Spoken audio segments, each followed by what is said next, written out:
Hello, everybody, and welcome to another bonus Chapo episode in our ongoing series of Strike Watch 2023. Today, we are joined by our good friend Alex Press, who is a staff writer at Jacobin and someone who covers the labor movement in a wide variety of publications. Alex, welcome to the show. Thanks for having me.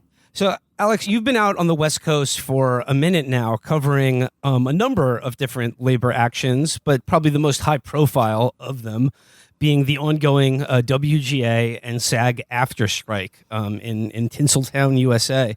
Now, this episode will feature some of our man on the street picket line interviews that we've conducted over the last week or so. But let me just start by asking you, what have you been hearing on the picket lines covering these ongoing strikes in the entertainment industry? I mean, it's a big question, right? Like, there are a handful of key priorities for both the actors and the writers. They overlap a lot, and then there's some distinctions. So I feel like starting there and then just kind of going to some of the more interesting things people have said, other things people repeat a lot.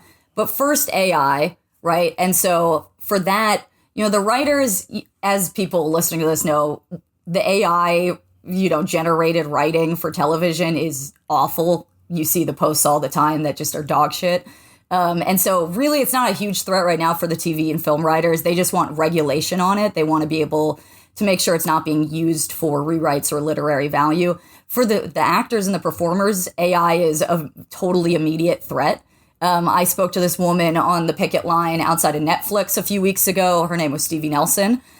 She used to host a television show for Nickelodeon that ran for a few seasons. And so there's a ton of footage of her hosting a television show, that she does not own that footage.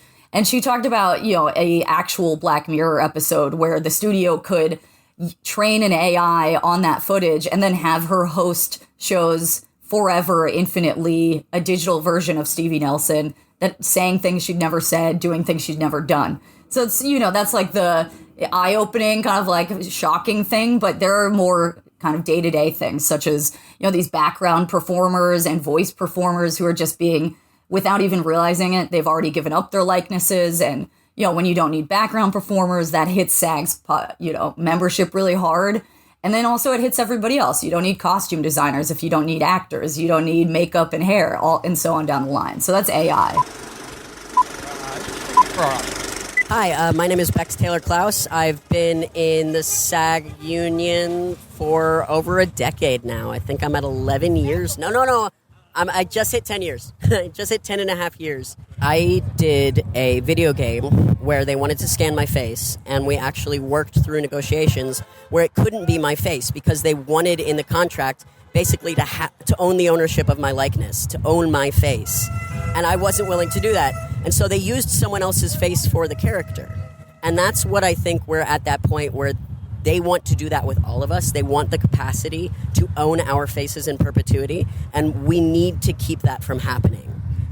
Not all of us know that this is a risk. I was lucky enough to have a lawyer on my team who caught it and told me, hey, I know you wanted the deal done, but I can't in good conscience let you take this deal with this clause.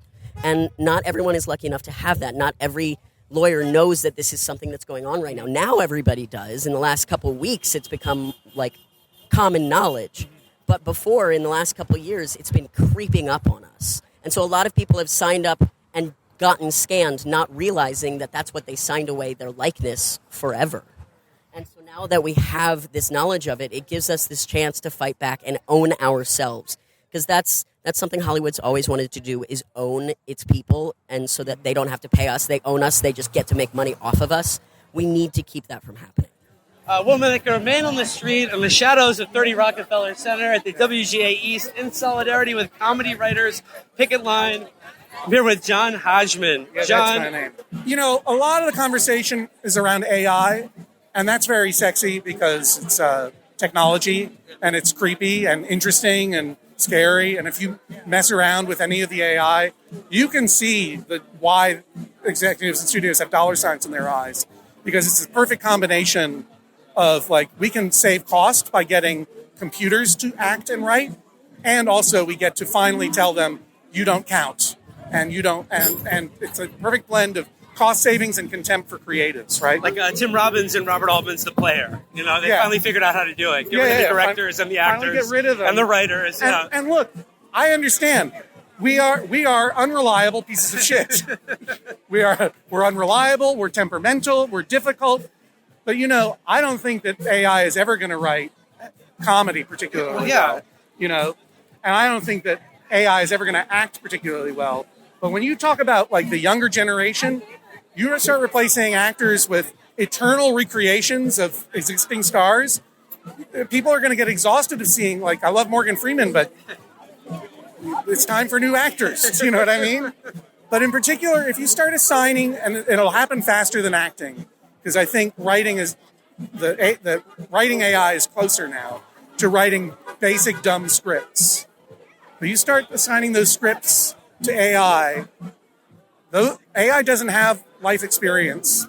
And AI doesn't have first-person life. And comedy, especially, is so culturally context-specific. It's hard to imagine a computer program would ever have, I don't know, the self-loathing necessary to be a good comedy writer. Absolutely. Never mind the fact that all the life experience AI has to scrape from is the existing internet. Yeah. And a vast majority of what's on the internet has been put on the internet since its invention, more or less in the mid-'70s, has been put there primarily by cis white straight guys. Yeah. So you are losing so many stories if you just assign story writing to the internet, For the reality of what it's like to be a WGA or SAG member, what do you find is the reality of what it's like to be a writer and actor in Hollywood today, versus what people think is the reality of it based on the lives of people whose names they know?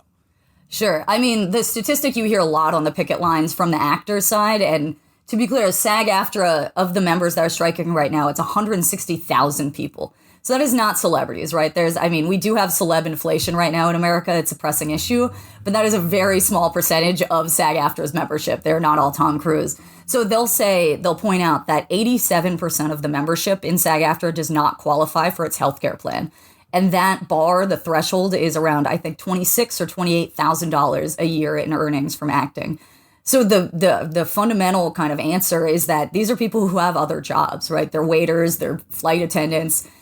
Some of them are also on strike as hotel workers, as members of Unite Here, Local 11 in Southern California. So I would say that's the primary thing, is that people think, they are theater kids. They're not just like us. But that said, they basically are working class people, right? There are some rich people, and it's kind of impressive that these unions get them on their side and defend their poorer members. But mostly they're just regular people. Introducing yourself for us. Yeah, hey, my name is Catherine Schetina. I'm a writer in the WGA and a WGA captain at Netflix. And I think that a lot of people see, they see the celebrities who are the A-listers. They see Tom Cruise making millions of dollars, and they assume that that's what everyone is making, and that's simply not the case.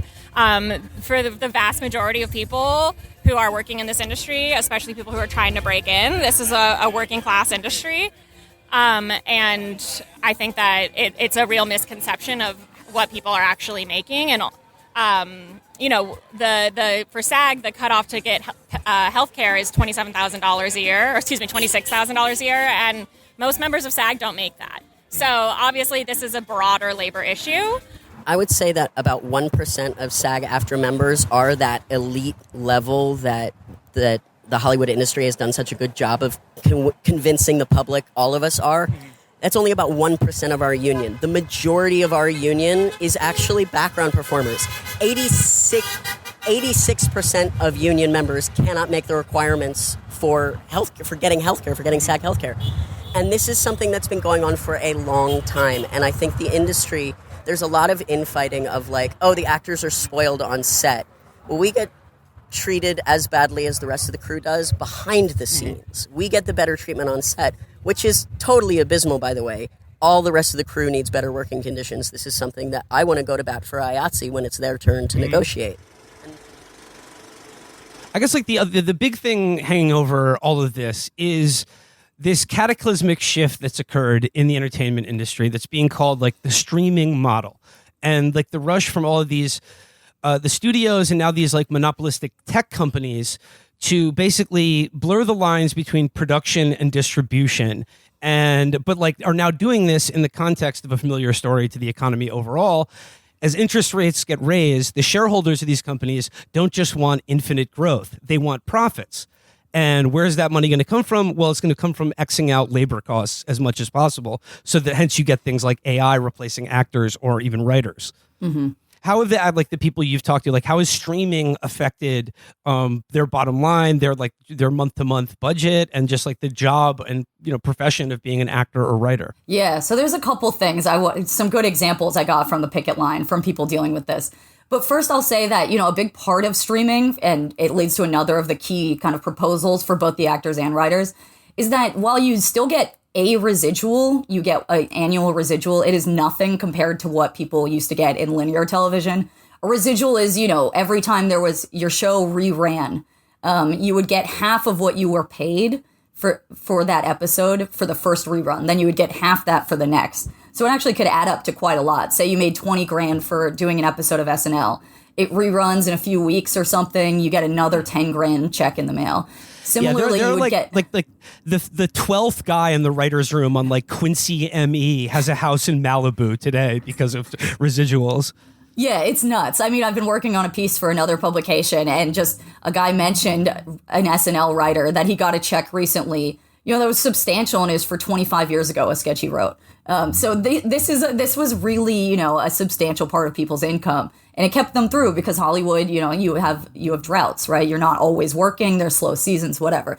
Now, obviously, I won't try to get too technical here, but people know that Netflix, is not. You pay as a subscriber, you get unlimited views. There's no such thing as reruns. It's also about global self-distribution, so there's no licensing for syndication. And so these residuals are basically nothing. And so both the actors and the writers are proposing, a viewership-based residual, but that would require that the studios, the streamers, actually let them see how many people are watching their shows, which is fundamentally not what they want to do. The streamers keep this locked up and secretive. I've talked to former Netflix employees. Even they didn't know the numbers. I've talked to, Mike Schur, creator of The Good Place and Parks and Rec. He doesn't know how many people watches his shows on streaming. Tony Gilroy, who just did the Andor Star Wars show, says, like, I don't know what my show is worth. And like, that's the fundamental problem. Like whether you are, a bit actor on a TV show or the showrunner of the show, is that on these streaming platforms, like it is all kept intentionally in a black box. So that they overpay up front. Like that was the Netflix model where they'll give like Martin Scorsese $300 million to make a movie, but it's so that they can preserve everything on the back end. And the method by which they do that is very intentionally keeping it completely vague about how many people actually watch or participate in the consumption of the product that they're selling. Right. And that's both because, there's a lot of speculation. Are they just totally lying and they're terrified that if they showed their numbers, open the books, all investors would realize they've completely overvalued these companies? Yes, probably that's the case. And then there's also what you said, the labor side. Like nobody knows how much they're worth. Nobody knows how much they can ask for in a production budget or their own contract. So it's, labor people call it information asymmetry, right? Like the boss knows everything, the worker knows nothing. It's really hard to negotiate for you or anybody else in that context. Hi, I'm Jess McKenna. I'm a double striker. I'm striking with the WGA and SAG, and I'm a WGA captain, and I'm from Southern California. Yeah, I think like on the actor side, it's like watching more and more roles get reduced to reoccurring to save money from those minimum quotes. And the residual thing is huge. I'm sure residuals have been explained already, but that's basically the exchange we've made. Different than a copyright. It's the tiny piece of our work that we get as it's shown. A lot of my work for SAG is in voice acting, and I can say like I can do a small one-day part on a show, but if it airs on Cartoon Network, that residual is massive compared to being a lead of a streaming show. My voice is in the entire episode. It's in every single episode, and if it's on streaming, I'll see a fraction of those residuals. So that should all operate the same. All that content gets viewed by viewers in the same way, so we should be paid in the same way at this point. I just want to say, like, to give a concrete example of something else here about, like, people are talking about the slashing of the budget for writers. Mini rooms is what they're another big issue, where instead of having, say, 6 staff writers for 22 episodes of a show. Now you just have one showrunner who then has these part-time contracted other writers for a few weeks. The showrunner basically is charged with doing the whole show. I talked to somebody who had joined WGA in like 2016. She was in her 20s. She'd only had mini rooms. And the consequence of that was she'd barely, if ever, been to a set, right? They aren't paying for the writers to stay once the production has started. So she has no idea how the business actually works. And there's no money for like mentorship or anything like that. And I mentioned that because I mentioned Mike Schur, and he gave a really good illustration of kind of the consequences of this. So, he's on the negotiating committee. He's a wildly successful writer, and yet he's become this kind of union militant in this strike. And he was saying the reason he did it is that he realized he could never have had the career he had if the system that exists now existed then, right? So when he was hired onto The Office, Greg Daniels, who was the creator and adapter, taught him the ropes, right? Mike had never written long form. He showed him, how to draft, how to give up on drafts, how to like figure out what grips and art decorators and set designers all do. And that is why he went on to be so successful, right? He figured out how to work the business. Now these are de-skilled workers. They're just working a couple weeks here and there, and that's that. So it's a big deal. It turns them into assembly line kind of workers. I'm not sure if people are aware that, what streaming shows have done and sort of notorious for doing is getting rid of writers' rooms or really like diminishing the mini rooms. The mini rooms, yeah. So instead of having a writer's room of, like, say, 68 people working on a show throughout the season, and you'd hire 3 or 4 writers to write all the scripts and then fire them. Right. And that's saving money, I suppose, but it's a kind of false economy because this is an apprenticeship system. People learn how to write drama and comedy and other by doing. And they learn how to be effective showrunners on set by being on set as writers. And that's really what I've heard from a lot of WGA members is that this is about like paying it forward to the next generation. Because like you can't have the talent and know-how about like how to create a TV show unless you have people who have been there and done it. Absolutely. And like now there's not the money to pay the people of the next generation of TV writers. Right. But there's just like not going to be the know-how if you just treat people as disposable. And yeah, absolutely. And the studios should recognize that they're setting a time bomb for themselves. Yeah. Because if you don't have a generation of new writers who are trained and know how to do it, you're going to hit into all kinds of cost overruns and delays on set as people freak out as they're learning on the job. So that's no good either. I think that's really important. And obviously, I'm 52 years old. I'm straight up Gen X. I remember complaining about the generation ahead of me not getting out of the fucking way so that we could live. Yeah. And now truly, like, the wealth, the jobs, everything is so accumulated to an older generation and a very small percentage of wealth holders. People are scrambling. I wouldn't want to be a young person today. I mean, it's really, really challenging. And we owe it to them to fight now to make sure that there are, and this is across all industries, right? Yeah. And this is why there are all these, UPS is striking and all the other industries that are about to strike go on strike. This is why it's important, because young people are fucked. I wanted to ask you about that phrase that that comes up in one of the articles you wrote of de-skilling, and you're like, you talk about like what de-skilling means and how it's been broadly applied to labor everywhere, but how like it's how particularly it's being applied here in the entertainment industry in terms of things like mini rooms. Yeah, so de-skilling is the classic example historically that people use is the Fortis assembly line. Auto workers that once were very skilled and could leverage that skill into higher wages and decent treatment. Ford was a genius, and he figured out how to break down their movements so that, one guy was doing one wrench turn, the next guy was doing the next wrench turn, and anybody could do that job, right? It didn't take training, it didn't take money. Rather than like a highly valued employee, like one guy who does 100 jobs, you have one guy doing, 100 guys doing one job. Exactly. And it's totally irreplaceable, right? If that guy is trouble, you can fire him and go out in the street and find someone new.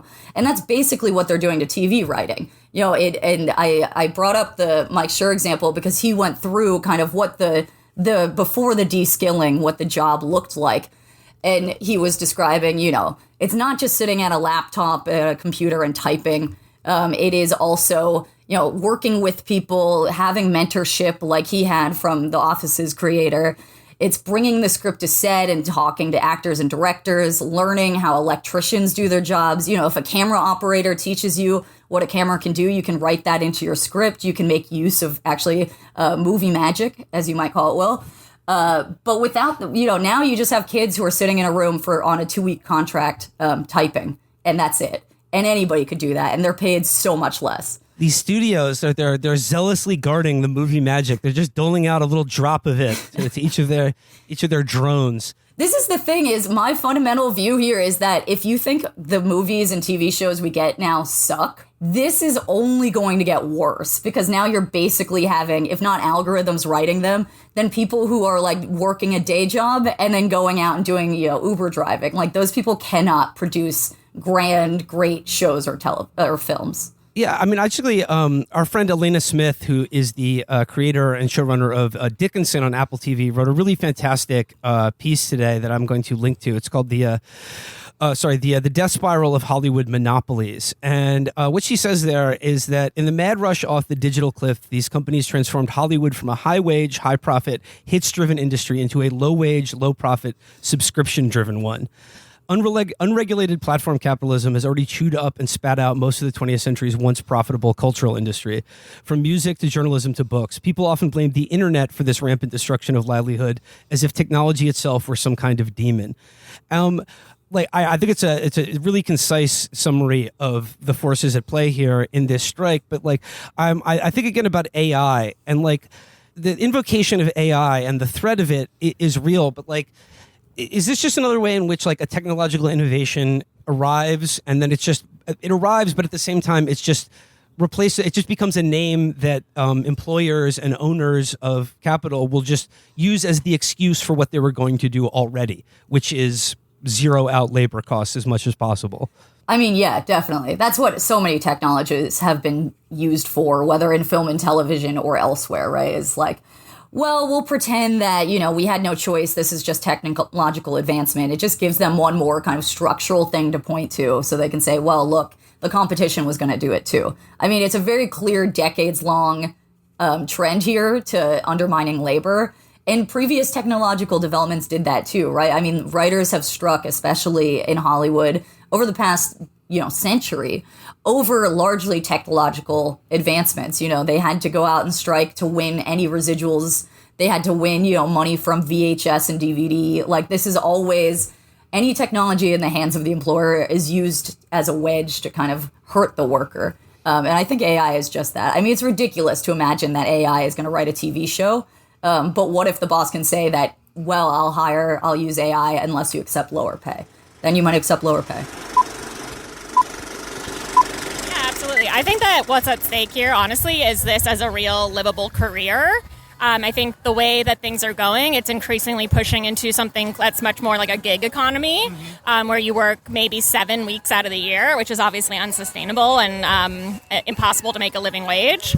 And this used to be something that was a real job and a real career. And I think the way that they have been pushing things forward, especially since the dawn of the streaming era, is to kind of increasingly diminish the role and the rights of the writers and, essentially remove us from the process as much as possible, so we are no longer able to make a living doing this. Another thing that you mentioned in your article, could you return to the idea of how nobody knows what anything is worth anymore, because there is no objective metric of a box office or Nielsen ratings. Now it's just based on subscriptions, and if your account is getting debited every month or it's growing, it doesn't really matter if people are actually watching what's on any of ththese platforms. You talked about something called parrot analytics. Is this something that's being suggested as part of these negotiations? Is this parrot analytics is a third party that does measure things like viewership? Yeah, parrot analytics is very confusing to me. I would say I'm suspicious of it, but SAG mentioned it in their proposal about a new viewership-based residual because the studios won't share their numbers, right? And so the Writers Guild's proposal for this viewer-based residual is just, you need to give us the numbers and we're going to calculate the residuals so that we can enforce it. SAG sort of said, we never expect you to give up these numbers. And so we propose using this third-party company. And this company is sort of, has Hollywood type people involved in it. And it's not that it's illegitimate. It like does approximate a show's success based on all sorts of metrics. But there are two different approaches here that I think, are just the only reason parent analytics is even mentioned is because the studios just won't share their numbers. And like, it's really, I'm not kidding when I say that you can be the most successful TV writer or show creator in the world. You will sit down with Netflix and they won't write anything down. If you prod and you force them, they might say like, this number of eyes watched one episode of your show. They won't tell you if that's good or bad. So you have no idea what's a hit and what's not. And you have no idea, what kind of money you might deserve to share in. There's just no idea that if you're successful in the field, you get a cut of the profit. That's not happening anymore. And the truth is, like, I didn't understand, I haven't been on television a lot lately. Mostly I do my little podcast and keep my head down because, people like listening to my voice more than they like looking at my face. The work that I've done, I've noticed my own residual checks diminishing and finding it a little bit hard to make ends meet, as that, that's the money that was negotiated in 1960, the last time the WGA and the SAG went out on strike together, to create residuals that would carry people over from gig to gig. This is kind of one of the original gig economies. And you needed residuals not just to build a life for yourself and keep food on the table between shows or between gigs, but also writers and actors, they create wealth out of nothing. Like, their imaginations and their lived experiences create shows that make a lot of money for a lot of people. And, everyone's got their role in this industry, even the non-creatives. But it is a little obscene how much money people who don't make things are making in a creative enterprise. So you talked about how much money they save on having just a second person there to read a script during an audition. I'm wondering if you've heard any reactions to, or just in general, what people on the picket line make about some of the public statements made by some of these people like David Zaslav, who are, others who, I forget who said it, but recently they were bragging, or at least in public statements, about how much money this strike has saved them, and it's actually upped their bonuses because it keeps them, if according to their contract, they get like X amount of money if they save this Y amount of money. Yeah, I mean, I think it's just bluster, right? Like, if they didn't need shows or actors or TV writers, they absolutely wouldn't have them, right? If they could have done this without having these people involved in their business, they'd just, they would have already been firing these people long ago, right? And so I think it's bluster, just like they say when they're saying we're going to sit them out until they lose their houses. They're desperately trying to get people back to work. And I think, they also say things like, there's no money for these demands. Like, this would cost us too much money. This is tough times for everybody. But you look at them, like Bob Iger is one of these guys that said something like this. He said like the writers were being unrealistic and the actors with their demands. And he did this from, this Sun Valley conference in Idaho that is known as Billionaire Summer Camp. He's paid, I think he only made $15 million last year, which was a tough one for him because he'd been making almost 50 the year before. David Zaslav, the hated guy, the Warner Brothers Discovery CEO, he only made $39 million last year, which is way down from $250 million the year before. Like, there is no real sense that they can continue with what they're doing forever. There is a couple months here where the writers had a pipeline, that they knew they were going to have to keep being on strike to have an effect. But when you don't have the actors, you can't do anything. Like, you can't have premieres, you can't have movies, you can't have shows. So I think it's affecting them a lot more severely now. Do you get a sense, like, when you think about guys like Bob Iger or Zaslav or any of these guys, like, do you get the sense, like, what do they regard of their job as, like, producing value for the entertainment industry? Like, what do they do that's important? or that's worth $39 million a year as opposed to like an actor on a successful TV show? I mean, I have this question about the executives of a lot of companies across all kinds of industries. Like I wish I had it in front of me. There was some story reported in a David Zaslav like profile long ago or a few years ago where on his yacht, he had a bunch of celebrities. I don't know, Oprah, whoever, was various famous rich people were on his yacht, and they decided to watch an episode of Fleabag.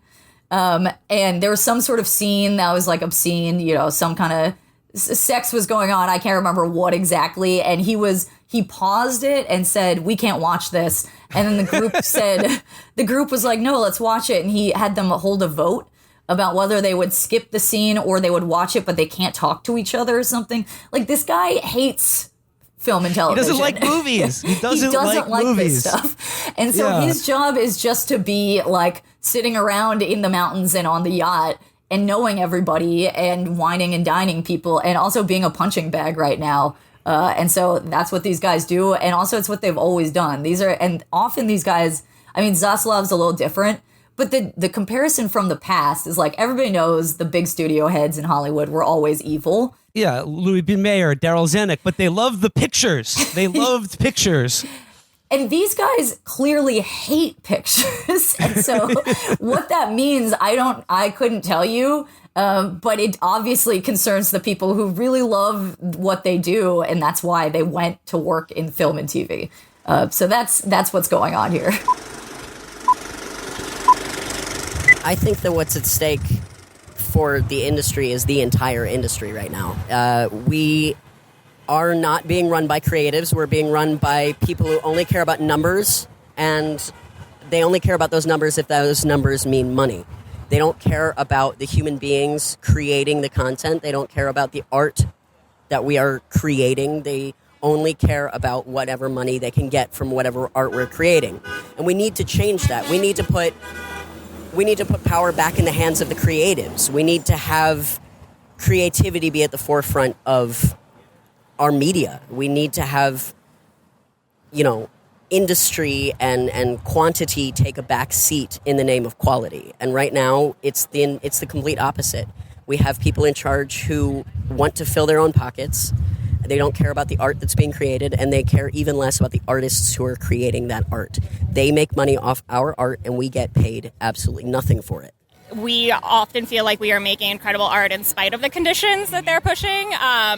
Not necessarily that those conditions are conducive to making great art. I think, fortunately, artists are always going to want to tell stories, and we're going to find our own ways to do that. And if they are, if it's going to become hostile to be working under this system, I think artists will move on and we'll find different ways to do this because we always will make art. That's just what we do. So speaking of the old movie moguls and studio titans of yore, as compared to like the tech moguls who own and run everything today, early in like the old studio days, the studio monopolies were broken up by the government at one point because the studios of old, they were vertically integrated with the theaters in which the movies they produced played. And that was broken up as a monopoly back in the day, was vertical integration. Outside of labor and like this current labor action and negotiations, do you find among the people on the picket line or just in general, is there a dawning consciousness about the need for perhaps state action to break up entertainment and these tech monopolies so that they cannot basically shade the difference between the production and distribution of entertainment? Yeah, I mean, that's definitely being discussed, right? I mentioned when I was talking about streamers not giving residual money that's the same as linear broadcast television was. It's because they're doing global self-distribution, right? So it is the digital era version of a studio also owning the theater chain and just ensuring that it was blocking out its own movies there and selling the theater chain. They would sell them their hit, but they also had to buy their 8 flops. And that is Netflix, right? That's exactly what Netflix is. It's like one thing people want to see and 10,000 just drivel, just sewage, just nonstop slop. And also because Netflix had such a head start on these other companies as far as developing a streaming platform, it bought a lot of their old material for cheap. Like The Office and Friends. That's how Netflix became worth $1 trillion, was like 1 billion people watching The Office. Exactly. And so I think it's totally legitimate to say that while it might look very different, the same concerns apply. And the same concerns hit back then as far as labor issues and inequality and kind of what's called like a monopsony employer, where if you're a worker, you only have the option of one or two people. And so you can't really negotiate a fair wage. You kind of it's up to you whether you're going to take it or leave it.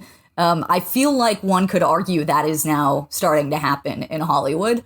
And so I don't know where that'll go, but I think the strike has kind of heightened this sense that if these studios have been getting away with cheapening the price of labor, it may be because they have too much power as a coordinated kind of group. Yeah, my name is Max Calder. I'm a stuntman and actor of 14 years. So we're right in front of the Netflix building here. Have you worked for Netflix at all? I have, yeah. How'd you find the experience? I mean, on the day it was great. Like, they pay a good upfront wage, but the problem is the residuals. We don't get nearly as many residuals as we did with other studios. We're not really allowed to promote what we worked on, but I've worked on some of their major movies and television shows, and for the amount of value that those shows brought to the company, the residuals don't reflect that at all. But some people, we rely on residuals just as much as actors, especially if you get hurt. We might not be working for a while. Yeah, and then, actors and stunt performers, it's kind of like the life of an athlete, where you have a certain lifespan, and, as you get older, you try to reinvigorate your career, and it kind of evolves and changes. So, it's an uphill, downhill battle for everybody. So it's important to have that steady stream of reliable income that makes their lives easier. This has been sort of like a summer of labor in a lot of respects. We see like a lot of sort of like the kindling of a like nascent rejuvenation of strikes as and a collective bargaining as like as a labor practice in this country. Now, I know that like the WGA and SAG people on strike are probably very likely to say that they regard themselves as being in solidarity with and part of like the same struggle against like the exploitation by the owners of everything. But like, is that sentiment shared by striking hotel workers or Amazon warehouse workers? I mean, like, is there a kind of cross-union, cross-trade solidarity here, or is this kind of, I don't know, wishful thinking? I mean, it's not going to be the entire membership. I mean, most membership is not going to be super paying attention to other labor struggles all the time, but it totally is. I mean, just to give one concrete example, I went to this rally in downtown LA one morning a few weeks ago outside of a UPS hub. This was before the UPS Teamsters, the 340,000 of them, reached a tentative agreement with the company. So they were preparing to strike, and Sean O'Brien, their new president, was there speaking. And there were a ton of actors and writers present. There were hotel workers. I met up with a bunch of these newly unionized Palmdale drivers who then, I hitched a ride with them out to Amazon Studios to join the picket line, and Sean O'Brien was there. Like, there really is coordination going on. I talked to these delivery drivers. It's not in the piece I wrote about them, but they were like, yeah, riders have been coming to our picket line, and like, they're shocked that we do real picket lines. Like, they're excited. They want to like get into fights. Which is not, what the theater kids generally do on their picket lines, not to make fun of them. They do snap fighting, like dance fighting, like West Side Story. Yes, there was karaoke on one of the picket lines at Paramount that I went to. And so, of course, it's not going to be everybody, but like, you don't need everybody, right? If you have the key people, the people who kind of are keeping the pickets alive, are ensuring the strike stays alive, are actually getting to know each other and build trust, that is very important. And also, it's really different than how it used to be. The biggest example in Hollywood right now is what the Hollywood Teamsters have been doing. They shut down the production of film and television by respecting the WGA's lines. They did not do that when the writers struck in 2007, right? So there's been some serious organization and building of ties between different types of workers. Yeah, hard to run a film set without Teamsters.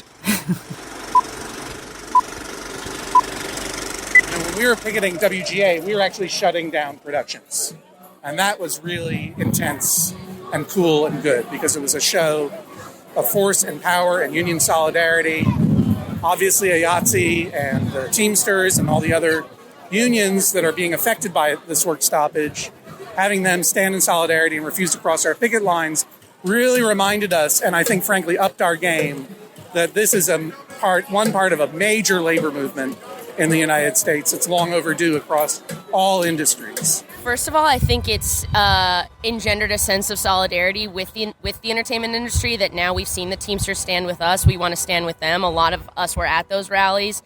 So I think there's just the reality of it's made a lot more people aware of how much we can get done when we organize and how important it is to keep an eye out on other industries that are about to go on strike and ways that you can support them and stand with them. So in one way, they've actually ignited maybe 150,000 people to understand the power of striking and what that has meant. And yeah, I think like I'm the first person to get defensive about like, I know what we do. It seems like it's all like fun and dreams, but reality, like even if you're a champagne tester, you should be paid fairly for the work that you do. Like, it shouldn't matter that the job is fun or that it's dreamy or parts of it are really glamorous. It really shouldn't matter. If your labor creates wealth, you should have a share of that wealth.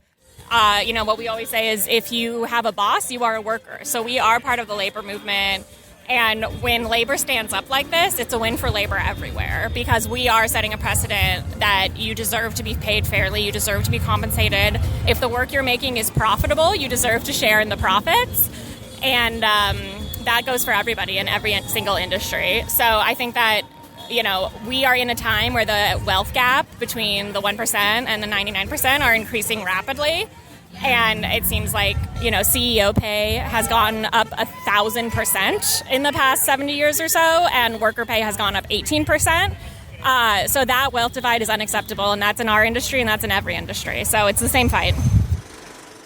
I guess the last thing I have to say on this is I want to return to something, I think a very important point made by Elena Smith in the piece she wrote. And that speaking of like, in speaking just specifically about the kind of like how the streaming monopoly platform model has been a disaster at every level, from the people who own these streaming platforms to the people who work for them and to the people who just like movies and television to be on TV or having something good to watch, is that it sucks for everybody. And I guess like I would just apply that like not just to your stories and the cinema or on TV, but like basically like when it comes to things like, I don't know, having something delivered to your house when you want it to, or having a hotel room, it really does pay to go with a union card. That's right, Will. I'm more of a comment than a question.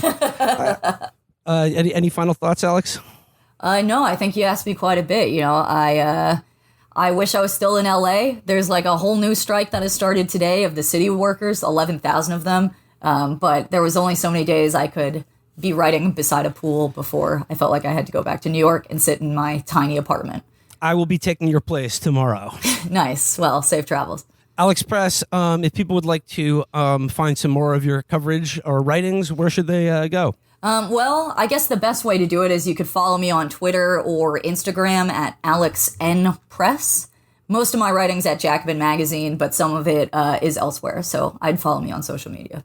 We will include the links to the articles I mentioned in this episode in the show description.